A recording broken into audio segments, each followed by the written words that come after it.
seems unlikely that the quarterback plan and how it's all started and ends with the addition of Dalton. If the Bears are in the mix for a round one quarterback after Trevor Lawrence, after Zach Wilson, who would you want to see slide if you were them?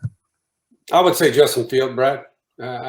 Justin Fields, when I look at him, I did a piece for ESPN this past week when I did these player comps, and I comped him to Justin Herbert. The reason I did that is I go back to last year when I watched the film on Herbert, and there were some concerns on Justin Herbert's college film.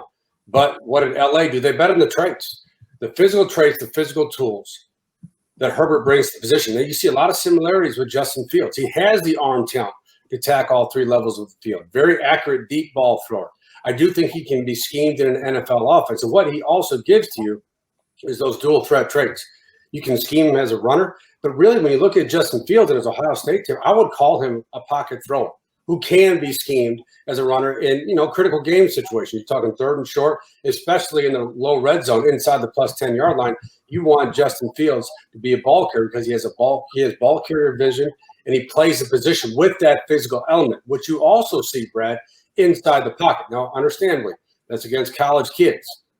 But the frame, the physical tools, the size in the pocket, he can work through a muddy pocket and navigate that pocket and break arm tackles and extend plays. And I think that's very important in today's NFL, like we were talking about with those scheme transcendent traits. And obviously, I'm not putting Justin Fields in that category, but he has the ability to get outside and play off script when needed as well. And I think, look, it's an NFL offense. You're going to scheme for him. You're going to give him defined throws. That's what all these quarterbacks are. That's what Aaron Rodgers is in Green Bay. LaFleur's offense is very defined.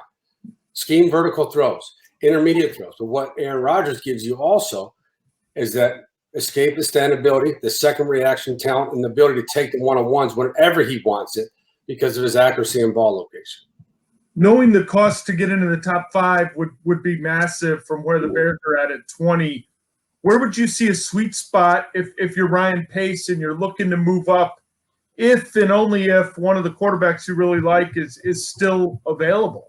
I think, Brad, you have to see what happens. If one of the quarterbacks does slide, let's say it's a Fields or a Mac Jones, because we don't know, or a Trey Lance, we just don't know yet.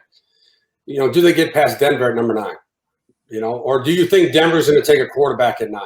If you believe Denver's going to take a quarterback at 9, you're going to have to get in front of them, right? But if, let's say, Denver doesn't take a quarterback, then I think that sweet spot is trying to get in front of a team like New England who could move up for a quarterback. So probably, starting at 10 or 11, when Dallas is on the clock at 10, what do you do there? Is that where you make the move if a quarterback starts to slide? It's a real chess game for Ryan Pace to play in a couple of weeks as he tries to figure out that board as it's unfolding, and it's not going to be easy. Back to Fields for a minute, Matt. Obviously, you mentioned some of his upside. I'm curious, when you look at his skill set overall, what within it says star potential to you within Justin Fields' game? I think it's the traits. I think you have to bet on the traits, Dan. And that's what the mistake I made last year. I remember being on the matchup show and having questions about Justin Herbert, and I'm just not going to do it again because I'm going to look at the physical tools and the traits. He's a former 5-star recruit, the number 2 player in the country coming out of high school behind Trevor Lawrence. And you don't lose those traits. Those traits actually develop. And you've seen that with Justin Fields. Now, there's times on the tape, and I will say this about a lot of quarterbacks who have those elite physical tools and traits, is sometimes they lean too much on that, right? And sometimes that plays to their detriment, and they get into negative game situations. You saw that with Justin Fields on the Indiana tape this year. But also you have to look at the structure of that offense in Ohio State. And Brad and I have talked about this before because some of the analysis out there on Justin Fields says he doesn't get off his primary read quick enough, go from 1 to 2 and then go to 3. I don't agree with that. I think it's a vertical-based offense at Ohio State. I think at times he waits for his primary to show because there are conversions built into that route tree.